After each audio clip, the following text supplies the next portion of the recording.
Good morning, everyone. I didn't know I was presiding today.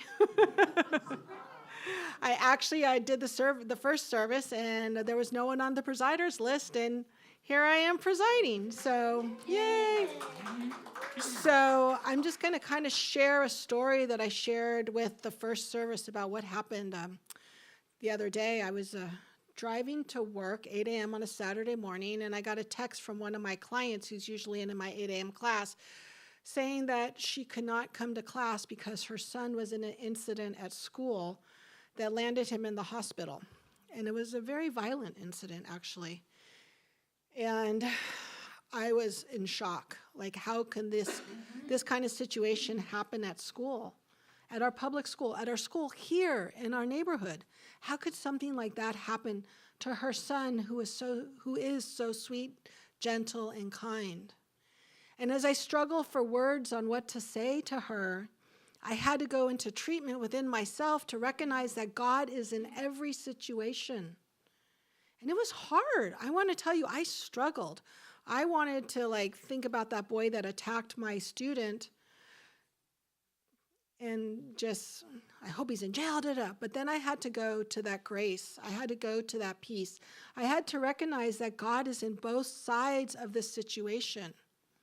And this child who expressed himself through his fists and a hydro flask on the face of my student, God was there too. And so what do I tell this mom? What do I say to her? Do I say, oh, God is there? No, I didn't say that. I just consoled her. I listened and I prayed as she was talking, knowing that we might not know right now and right here why this horrific incident happened. But I do know one thing, that we are manifestors of our reality. And this mother and all of us have this opportunity to recognize this is our opportunity to decide how we're going to move forward from this situation. How are we going to hold it within our bodies? It's our opportunity to, when bad things happen, because we're humans and sometimes bad things happen to us, that we have the right choice to realize that we are creating our realities according to how we view this perception. And I think about Adam Walsh, whose son was violently murdered, and how he turned that around and created America's Most Wanted. He turned one of the worst days of his life into something that's healing allowing hundreds of parents to get through what might be their worst day of their life. And as I thought about this mom, I thought, you know what? My student is an angel sent, so the world can change.